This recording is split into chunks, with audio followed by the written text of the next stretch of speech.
ഇന്നും ശബരിമല ക്ഷേത്രത്തിലെ മേൽശാന്തി ആരാണോ ആ മേൽശാന്തിമാർ നട തുറക്കുന്ന മുഴുവൻ ദിവസങ്ങളിലും ഈ രക്ഷസിന് പാൽപ്പായസം നടത്തി ആചരിക്കുന്നു.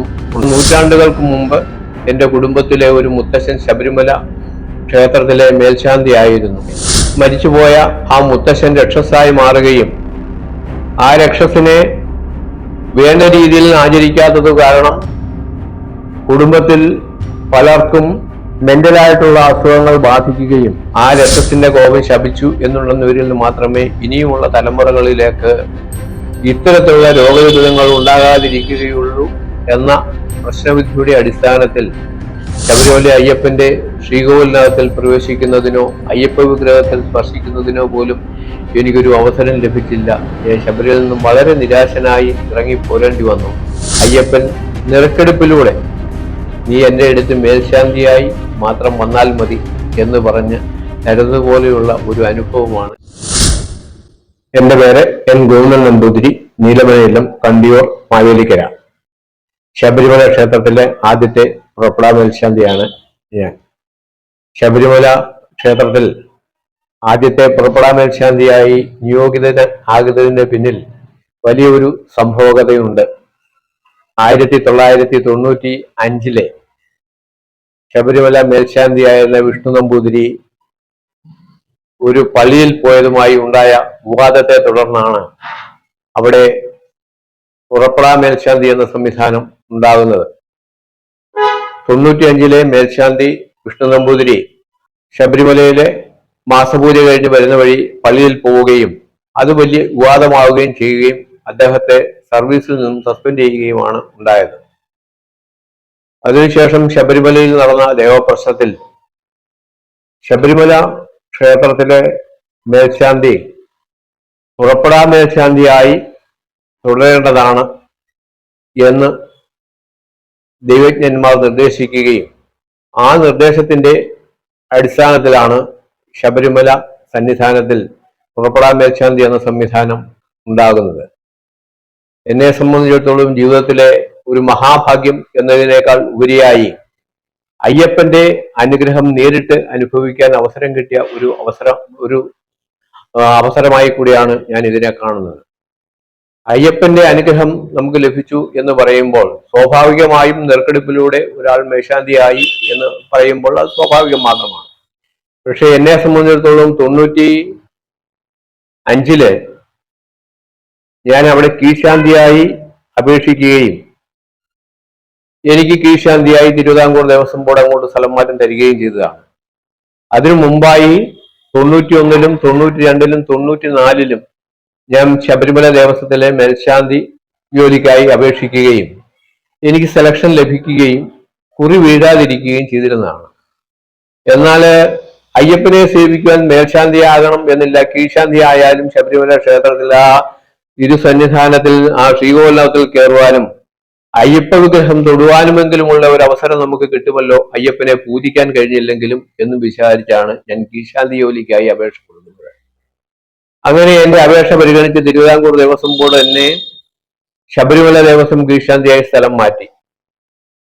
95 ആഗസ്റ്റില് ഞാൻ ആ ക്ഷേത്രത്തിൽ പോവുകയും 4 ദിവസം ഹാജർ വെക്കുകയും ചെയ്തു. അന്ന് നട അടച്ചിരിക്കുന്ന സമയമാണ്. 4 ദിവസം ഹാജർ വെക്കുകയും ചെയ്തു.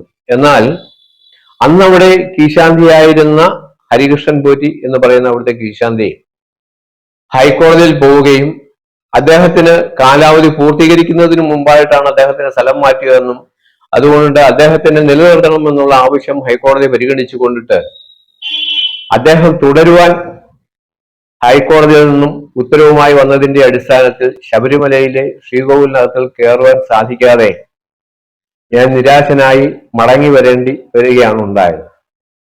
തുടർന്ന് 95 ശബരിമല മേൽശാന്തിക്ക് ഞാൻ വീണ്ടും അപേക്ഷിക്കുകയും ആ അപേക്ഷയിൽ എനിക്ക് സെലക്ഷൻ ലഭിക്കുകയും ആ സെലക്ഷൻ പ്രകാരം തുലാമാസം 1-ാം തീയതി നിറക്കെടുത്തപ്പോൾ 1-ാമത്തെ പേരുകാരനായി തന്നെ അയ്യപ്പൻ എന്നെ തിരഞ്ഞെടുക്കുകയും ചെയ്തു എന്നുള്ളത് ജീവിതത്തിലെ അയ്യപ്പന്റെ അനുഗ്രഹത്തിന്റെ പ്രത്യക്ഷമായ ഒരു ഉദാഹരണമായി ഞാൻ ജീവിതത്തിൽ എന്നും കാണുന്നു.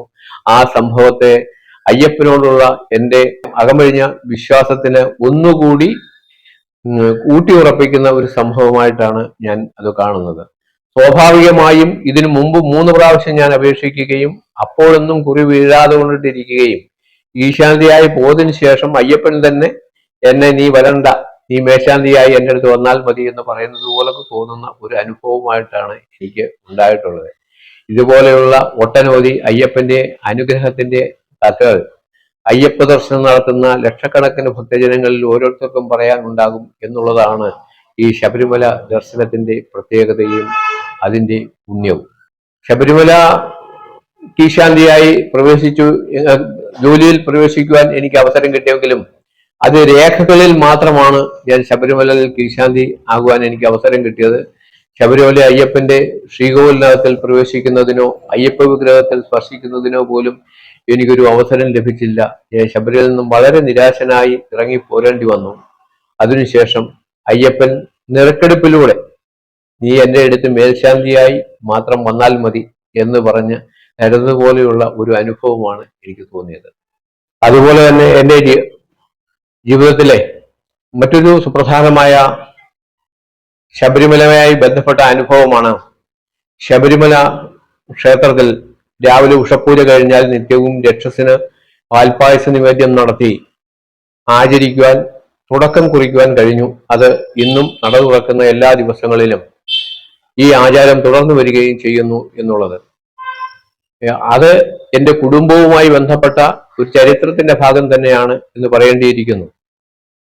തലമുറകൾക്ക് മുമ്പ്, നൂറ്റാണ്ടുകൾക്ക് മുമ്പ് എൻ്റെ കുടുംബത്തിലെ ഒരു മുത്തശ്ശൻ ശബരിമല ക്ഷേത്രത്തിലെ മേൽശാന്തി ആയിരുന്നു.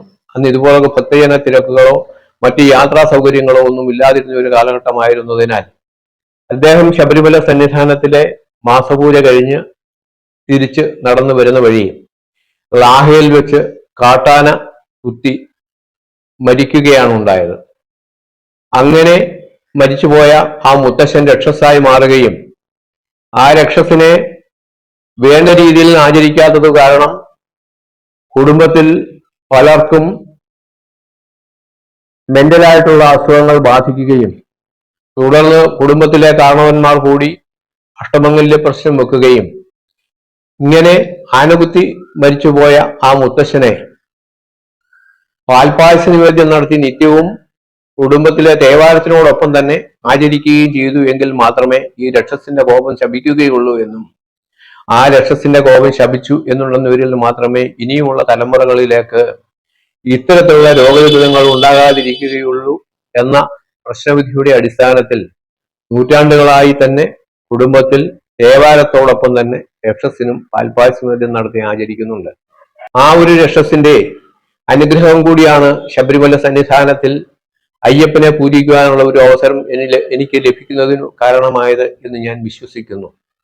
അതിന്റെ കാരണം 95-ൽ വിഷ്ണു നമ്പൂതിരി പള്ളിയിൽ പോയതുമായി ഉണ്ടായ വിവാദത്തെ തുടർന്ന് ശബരിമല ക്ഷേത്രത്തിൽ അഷ്ടമംഗല്യ പ്രശ്നം വെക്കുകയും ആ പ്രശ്നത്തിന്റെ പരിഹാരക്രിയകളോടൊപ്പം തന്നെ ഇങ്ങനെയുള്ള ഒരു രക്ഷസിനെ വൈഷ്ണവ ചൈതന്യത്തെ പത്മവിട്ട് നിവേദ്യം നടത്തി നട തുറക്കുന്ന മുഴുവൻ ദിവസങ്ങളിലും ആചരിക്കേണ്ടതുണ്ട് എന്ന് ആ പ്രശ്നക്കാർ കാണുകയുണ്ടായി. 96-ൽ ഞാനിരിക്കുമ്പോൾ തന്നെ ശബരിമലയിലെ ഈ ദേവപ്രശ്നത്തിന്റെ പരിഹാരക്രിയകൾ മുഴുവൻ നടക്കുകയും ആ പരിഹാരക്രിയകൾ നടക്കുമ്പോൾ മുതൽ തന്നെ എൻ്റെ കുടുംബത്തിലെ കാരണവരായിരുന്ന ആ രക്ഷസിന് ശബരിമല ക്ഷേത്രം നട തുറക്കുന്ന മുഴുവൻ ദിവസങ്ങളിലും കിഴക്കേ വലിയമ്പലത്തിൽ പത്മവിട്ട് നിവേദ്യം നടത്തി ആവാഹിച്ച് പാൽപ്പായസ നിവേദ്യം നടത്തി ഉദ്ഘോഷിക്കുക എന്ന് പറയുന്ന ഒരു ക്രിയയ്ക്ക് തുടക്കം കുറിക്കുന്നതിനും സാധിക്കുകയുണ്ടായി. ഇന്നും ശബരിമല ക്ഷേത്രത്തിലെ മേൽശാന്തി ആരാണോ ആ മേൽശാന്തിമാർ നട തുറക്കുന്ന മുഴുവൻ ദിവസങ്ങളിലും ഈ രക്ഷസിന് പാൽപ്പായസം നടത്തി ആചരിക്കുന്നും ഉണ്ട്.